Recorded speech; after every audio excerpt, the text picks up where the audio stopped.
tell me all peoples need land of their own. Or the others have theirs, why not leave us alone? We bought it, we brought it to bloom in the sun. It's ours, always was. We won't let them take back our homes and our trees. We won't have them driving us into the seas. That's why we are forcing them down on their knees. But the children are dying in Palestine.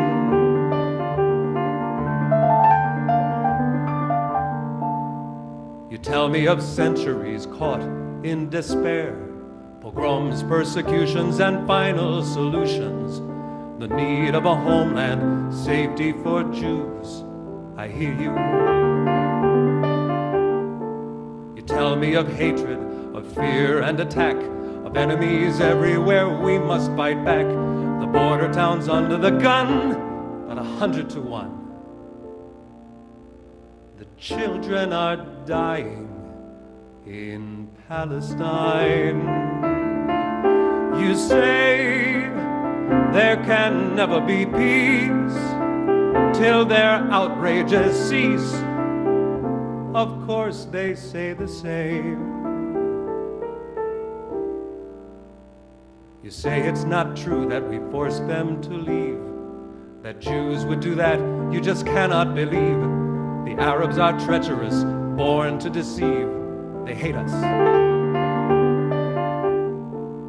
Well, it's true we've been hated, but when we arrive and take over their country in the name of our survival, is it any wonder that peace cannot thrive while the children are dying in Palestine?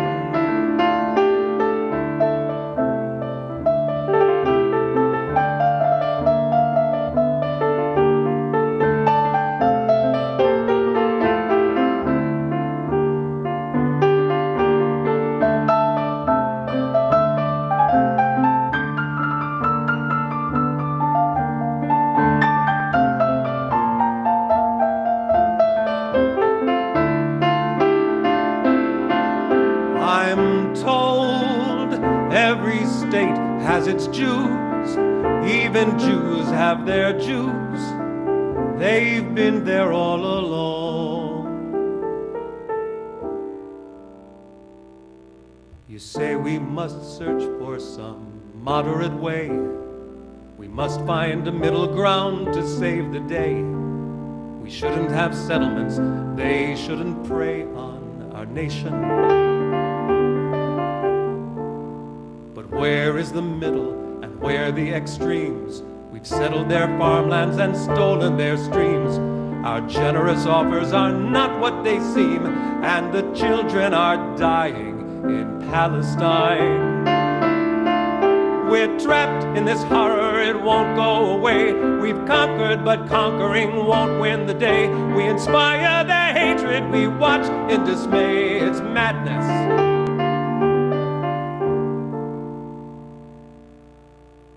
Suppose we did take their land, planned it all along. Can we look at ourselves and admit we've done wrong? Can we all live together? Can we all belong? Can we stop all the killing in Palestine? Please, God, no more children dying in Palestine.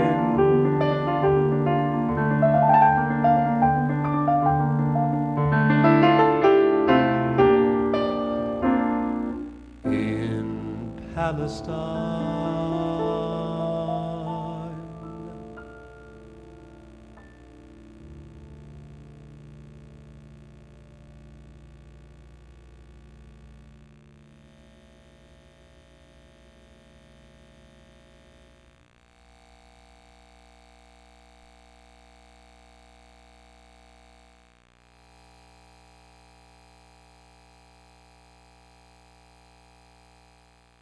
I was raised in the culture of Zionism. I was raised with the idea that everything Israel was good and everything about the Arabs was bad.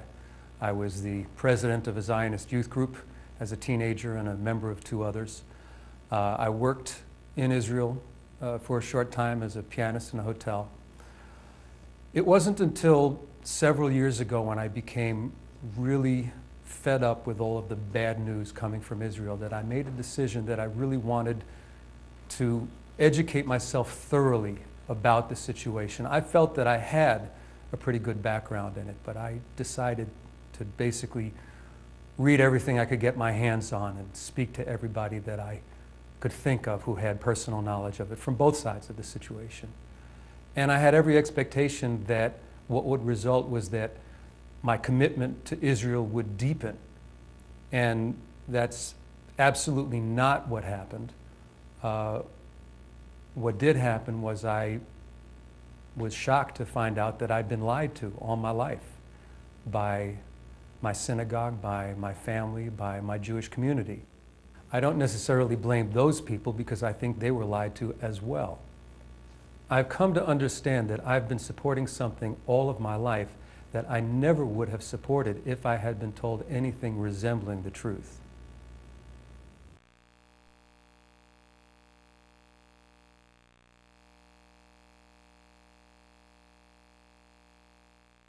There's an element that's missing from most discussions about the Israel-Palestine conflict, and that is that there was an original sin. Nationalist Zionism sought to take a land that had a 95% non-Jewish population on it and make it into a Jewish exclusivist state. And it accomplished this in 1948 through massacres, campaigns of fear, and military forced mass expulsions.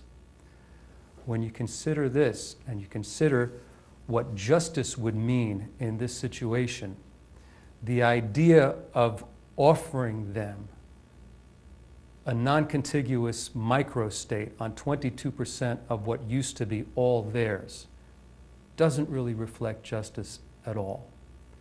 And that's the two-state solution that is often discussed and never achieved.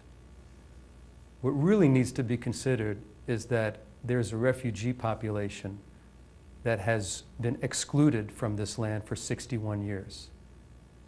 And what justice is about is ending all Jewish exclusivist laws and policies, making reparations, inviting this population to return, and initiating one multi-ethnic state based on the South African model.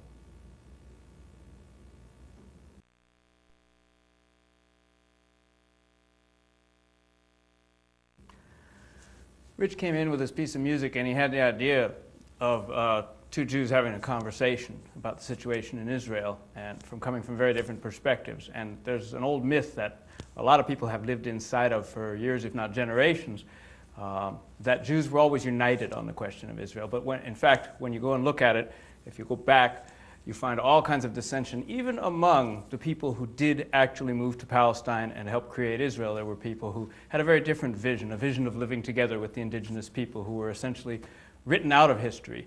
So then, in the time since then, there's been a tremendous problem in the United States, specifically where the sort of other half of the Jews of the world live, basically, which is the silence in the face of this violence and this perversion of Jewish tradition into this very aggressive, militaristic, and dare I say racist practice that's going on in that region.